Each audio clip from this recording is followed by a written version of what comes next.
बॉबी की कोई धुन सीटी पर निकालता हुआ प्रवीण दनादन सीढ़ियां चढ़ रहा था।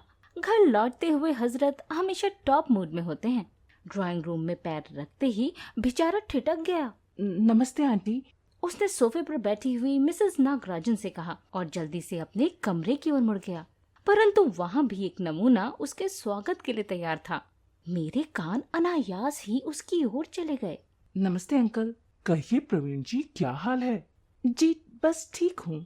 और इसके बाद फुल स्टॉप। बस प्रवीण का जोर जोर से दरवाजे खोलना और बंद करना सुनाई देता रहा। अब हम चलें, बच्चों के लिए चाय बनाइए। मिसेस नागराजन ने उठने की तैयारी की। अरे नहीं, बैठिए आप, चाय वाय तो बनती रहेगी, मैंने औपचारिकता से कहा। नहीं, उधर हमारी बेबी भी आती होगी। अच्छा, आइए कभी, कहती हुए उठ खड़ी हुई। मैंने छुटकारे की सांस ली। मिसेस नागराजन को विदा करके मैंने किचन की ओर रुख किया। नाश्ता बना हुआ था, चाय भर बनानी थी। मेरे पीछे पीछे प्रवीण किचन में आया। चेहरे पर बेजारी के चिन्ह स्पष्ट थे। बच्चे और बच्चों के पिताजी बाहर से चाहे जितने मिलनसार बनते रहें, पर घर आते ही कोई बैठा मिले तो उनका मूड ऑफ हो जाता है। ये महाशय कब से बैठे हैं? 3 बजे आ गया था। मेरे पास तो मिसेस नागराजन बैठी थी, सो मैंने तुम लोगों के कमरे में उसे बिठा दिया। अच्छा, चाय के लिए यहीं बुला लूं या कमरे में ले जाओगे? कहीं भी पिला दो, क्या फर्क पड़ता है। ये जग्गी चाचा अच्छी मुसीबत पीछे लगा गए हैं, उसने झुंझलाकर कहा और मेरे हाथ से ट्रे लेकर चला गया। तब तक नीतू भी स्कूल से आ गई थी और सलामी की वही दौर शुरू हो गई। नमस्ते अंकल जी। नमस्ते। कहिए नीतू जी, तुम्हारे क्या हाल चाल हैं? जी बस ठीक ठाक हैं। और फिर चुप्पी। इतनी हंसी आई मुझे। क्या बोर है ये गुप्ता, इससे आगे बोलना ही नहीं जानता। आकर घंटों बैठा रहेगा, कुरेद कुरेद कर हम जितना पूछ लें उतना ही जवाब देगा। फिर किसी मैगजीन में सिर डालकर बैठा रहेगा। अक्सर वो दोपहर को ही आता है, इसलिए सबसे ज्यादा शामत मेरी ही आती है। इस तरह घर में कोई बैठा रहे तो बेफिक्र होकर ना तो लिखना पढ़ना हो पाता है, न सिलाई बुनाई। सोने का तो खैर प्रश्न ही नहीं उठता। बस आमने सामने बैठे रहें, एक एक घंटे में एक एक वाक्य बोलते जाओ। प्रवीण ठीक ही तो कहता है। जग्गी अच्छी बीमारी लगा गए हैं हमारे पीछे। पिछले साल किसी ट्रेनिंग के सिलसिले में भोपाल आए थे। उन्हीं के साथ ये हजरत पहली बार घर में दाखिल हुए थे। जगदीप तो पास हो हुआ कर अपने घर लौट गए थे, पर उनका ये दोस्त अच्छी खासी अलामत बनकर हमसे जुड़कर रह गया है। यूं घर पर आने वालों की कमी नहीं है, सभी का आना खुशगवार होता भी नहीं है, मगर गुप्ता के पास तो जैसे अपना कोई व्यक्तित्व ही नहीं है।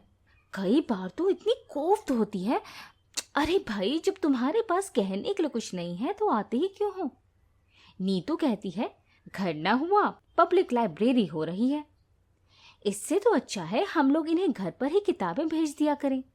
बच्चे खासकर ज्यादा चिढ़ते हैं क्योंकि चाय नाश्ते में कंपनी उन्हें ही देनी पड़ती है। गाड़ी का परिचित हॉर्न सुनकर मैंने गैस पर नए सिरे से चाय का पानी चढ़ा दिया। मेज पर नाश्ता लगाती हुई मैं साहब बहादुर के अंदर आने का इंतजार करने लगी।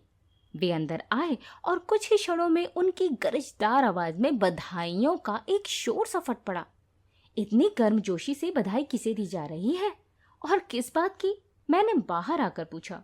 अरे भाई, अपने गुप्ता जी को स्टेट बैंक में अपॉइंटमेंट मिल गया है और तुम जानती हो आजकल बैंक की नौकरियां स्वर्ग का राज्य हो गई हैं।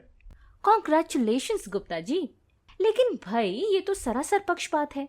इतनी अच्छी खबर लेकर आप 2 घंटे तक अपने भाई का इंतजार करते रहे। हम क्या इतने पराये थे? दरअसल आप कुछ बिजी थी भाभी जी, इसलिए। चेहरे पर ढेर सारी शर्म लेकर उसने कहा। वैसे उसने गलत नहीं कहा था, मैंने सचमुच उसे इग्नोर ही कर दिया था। बस बच्चों का कमरा खोलकर ढेर सारी किताबें उसके सामने पटक दी थी। अपने अपराधी मन को कोसते हुए मैंने कहा, खुशखबरी ऐसे थोड़ी ही सुनाई जाती है, मिठाई खाएंगे हम तो। क्यों तंग कर रही हो बेचारे को?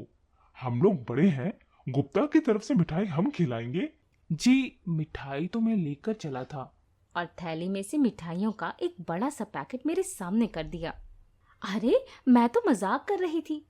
मैं यही के लिए लाया था, बच्चों के लिए। अब मेरे लिए कोई चारा नहीं रहा। आओ गुप्ता जी, चाय पियेंगे। भाई साहब, मैं पी चुका। अरे एक कप हमारे साथ सही, क्या फर्क पड़ता है। ये भी हमेशा का ही क्रम था। चाय की मेज पर हम तीनों ने फिर साथ ही चाय पी, नाश्ता किया, मिठाइयों का पैकेट भी खोल लिया था और ये मिठाइयों की भूरी भूरी प्रशंसा किए जा रहे थे। मेरे मन में लेकिन एक ही बात बार बार चुभती रही, इस कड़की के मौसम में ये खर्च इसे कितना महंगा पड़ा होगा। तो कब ज्वाइन कर रहे हो? मंगल को हाजिर होने के लिए कहा है, सोमवार को निकल जाऊंगा। जाने से पहले हमारे यहाँ खाना खाकर जाएंगे, मैंने कहा। भाभी जी, अक्सर ही तो आपके यहाँ खाता रहता हूँ। इस बार फेयरवेल समझ लो। वो लड़कियों की तरह झेप गया। कहिए, आपको कब फुर्सत होगी? इतवार को आ सकेंगे? जब आप कहें। तो फिर बात पक्की। इतवार को दोपहर को आप हमारे साथ खा रहे हैं। उसके जाते ही ये मुझ पर बरस पड़े। हमारा संडे तबाह कर दिया तुमने। भला और किसी दिन नहीं बुला सकती थी? और दिन ही कौन सा है? कल हमारे क्लब की मीटिंग है, परसों आहूजा के यहाँ रिसेप्शन है, शनिवार को पिक्चर के टिकट पहले से ही आ चुके हैं। कहें तो उन्हें कैंसिल करवा दूं? किसी दिन दोपहर को बुला लेती। मैं अकेली क्या सिर फोड़ूंगी उससे? मैंने चिढ़कर कहा। बच्चे अलग नाराज थे। मम्मी को बैठे बिठाए क्या सूझ जाता है। नीतू भुनभुना रही थी। अरे वाह, वो बेचारा ढेर सारी मिठाई लेकर आया और हम एक बार उसे खाने पर भी ना बुलाएं। मगर इतवार को क्यों? प्रवीण का एक ही प्रश्न था। इतवार उसके लिए क्रिकेट वार होता है, घर पर ठहरना उसके लिए सजा है। इतवार को भी ये रोज की तरह तैयार होने लगे। तो मैंने कहा, जनाब भूल गए कि आज छुट्टी है। छुट्टी तो है, पर वो विधानसभा जो सिर पर आ रही है, टेबल पर फाइलों का ढेर छोड़ आया हूँ। और वे जो BORE आने वाले हैं, कौन? अच्छा, गुप्ता की बात कर रही हो? भाई तुम लोग हो तो मेरे न रहने से बल्कि जरा फ्रीडम रहेगी।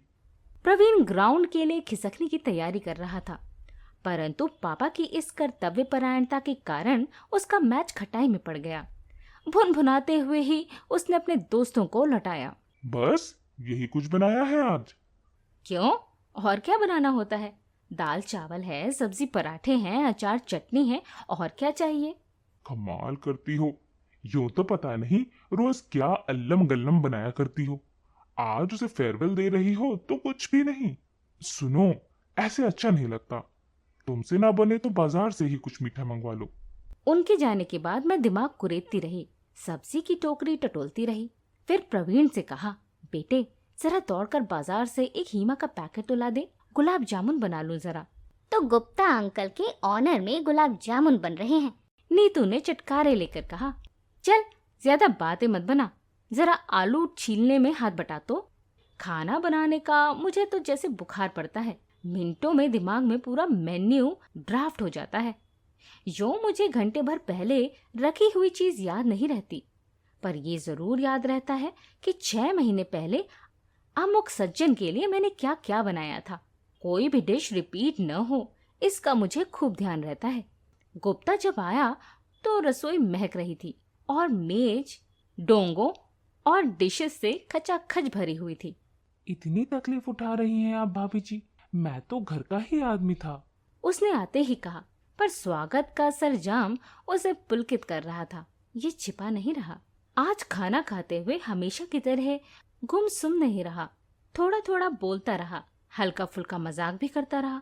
नौकरी मिलते ही उसके चेहरे पर थोड़ी ताजगी सी आ गई थी। कपड़े भी जरा ढंग के पहने थे। प्रवीण ने पैंट के कपड़े की तारीफ की तो वो काफी खुश हो गया था। दोपहर को बच्चों के साथ थोड़ी देर खेलकर वो जाने के लिए जैसे ही उठा तो मैंने कहा, आते रहिएगा। ये भी कोई कहने की बात है भाभी जी? बहुत दूर जा रहे हैं आप। लखनऊ जाकर हमें भूल नहीं जाइएगा। अरे नहीं भैया, उसने प्रवीण को प्यार से थपथपाते हुए कहा, हमें याद तो करेंगे, कभी कभार पत्र देते रहिएगा। मैं शिष्टाचार और सौजन्य की मूर्ति बनी हुई थी। बातें अपने आप मुंह से फिसलती जा रही थी। नौकरी तो अच्छी मिली है, पर यही मलाल रहेगा कि बहुत दूर जा रहे हैं। अपनी हेल्थ वगैरह का ध्यान रखिएगा। उसने मेरी ओर देखा। दिन भर चेहरे पर छिटकी खुशी धुंधली पड़ गई। भर्राए कंठ से बोला, आप लोग इतना प्रेम रखते हैं, इसी से तो यहाँ आने की इच्छा होती है, और कहीं तो मैं जाता भी नहीं, रिश्तेदारों के यहाँ तो बिल्कुल भी नहीं। मैं चुप। बेकार लड़का और अनब्याही लड़की, दोनों का एक सा हाल होता है।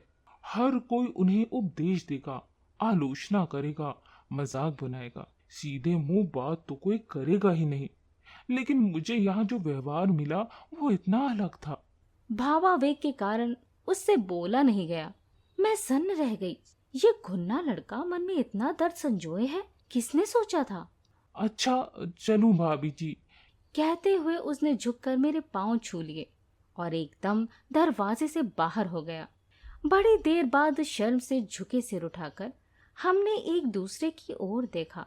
सबकी आंखें भर आई थीं और वे आंसू नकली नहीं थे।